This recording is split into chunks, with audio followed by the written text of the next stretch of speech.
The judges in this country are acting erroneously.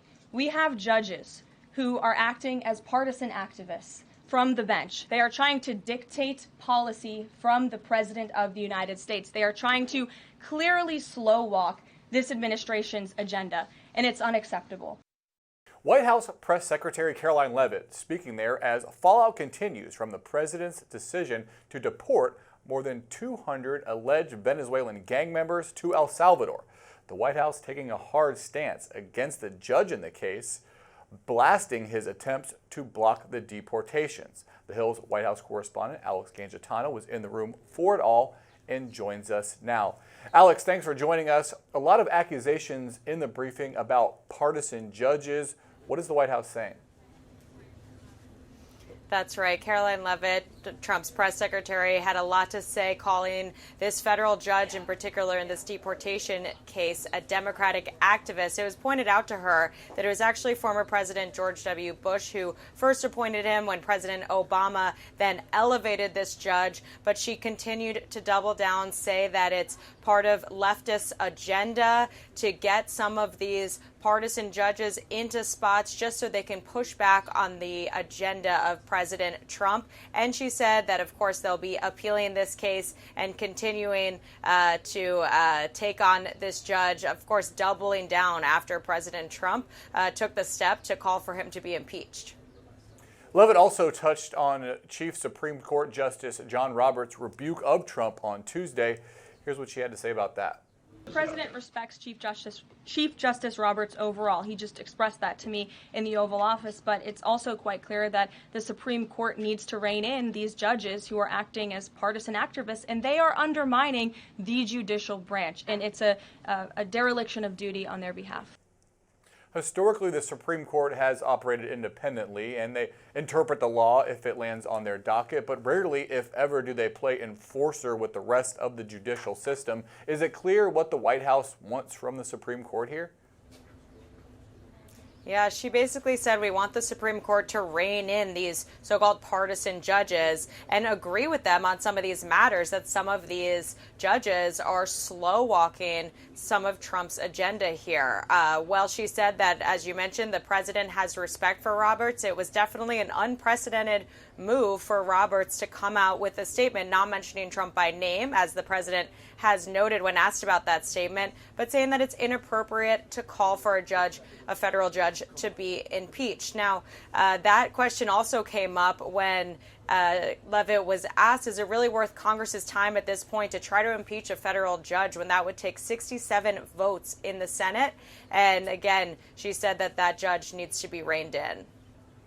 Okay, switching gears here, Republicans taking heat as members of their party have found themselves the target of their own constituents. The latest was Nebraska Representative Mike Flood, who was booed at a raucous town hall Tuesday night in Columbus. Take a listen. He's not. And he is looking to find efficiencies, and I support that effort.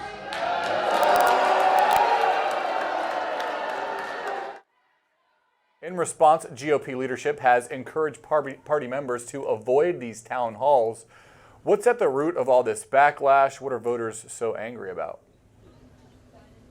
Yeah, a lot of what these voters are talking about in these town halls are things like Elon Musk and what he's doing on federal workers and overhauling the federal government. Also, tariffs was something that came up in Congressman Flood's town hall, people questioning if this will actually help or hurt the economy. And also the president's meeting last month with Ukrainian President Zelensky, and he was actually specifically asked about the fact that he called Zelensky disrespectful after that meeting, and some constituents were offended by that. So it's been a large array of questions that some of these constituents have for their Republican members of Congress.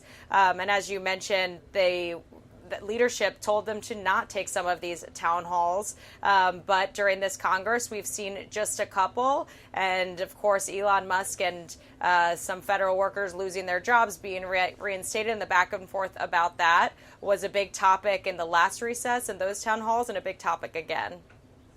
Town hall clips like the one from last night are going viral online. Some Republicans have suggested that angry constituents are actually paid protesters. Have they produced any evidence of that? Yeah, there's not been evidence of some sort of organized effort here, other than the fact that this seems to be happening pretty wide scale and pretty regularly across these town halls. We do know that the Democratic National Committee, though, the DNC, is trying to monopolize on some of these. They're targeting some potential flip districts, about 9 of them, that they think that there's vulnerable Republicans in those districts, and they're reaching out to their constituents to say, if you're angry, if you're going up to town halls to express your anger, here's your other options in the midterm. So other than some organized efforts, definitely Democrats trying to take advantage of this moment.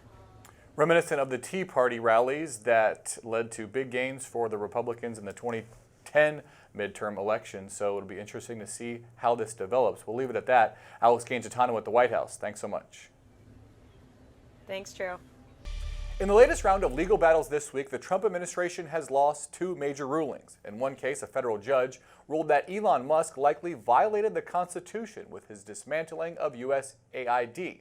Plus, another judge blocked Trump's executive order aimed at banning transgender people from serving in the military.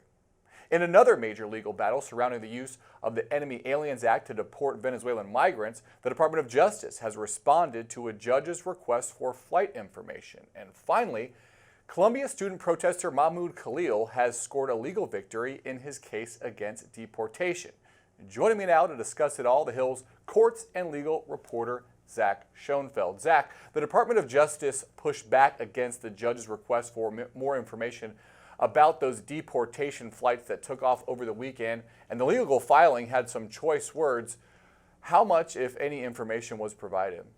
They have not handed over this flight information quite yet, but as you mentioned there really were some choice words in this filing. I'll just read you one quote to give you a sense of the flavor of what the Trump administration thinks of this judge's request for information on these flights.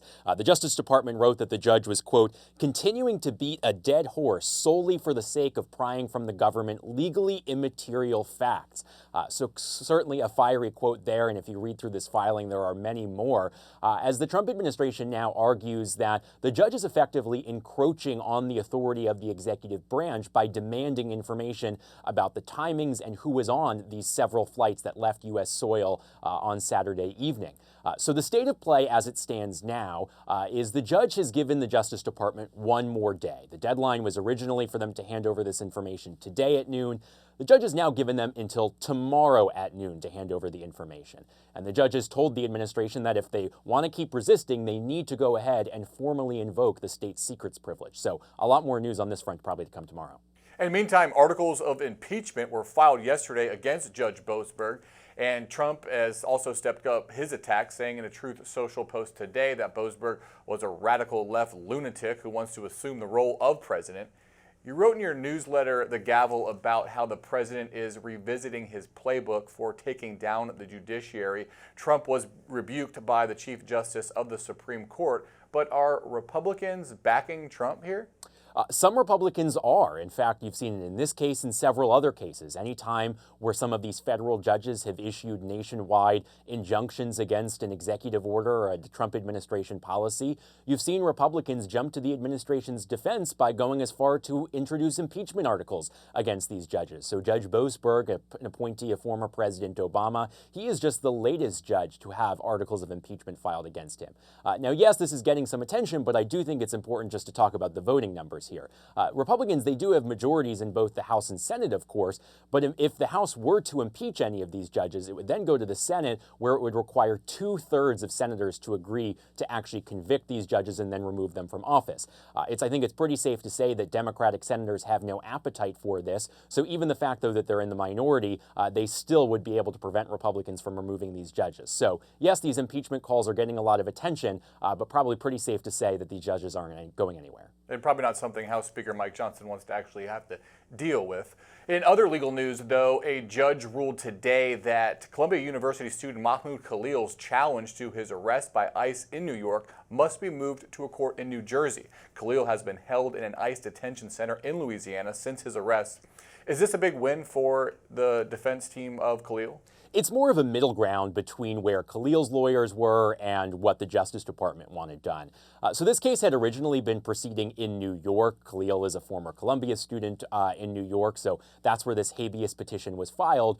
But what the judge's ruling here says is that it has to be moved to New Jersey because when Khalil's lawyer filed this petition, it was filed at about 4 in the morning on that day, they said that Khalil was already in custody in New Jersey.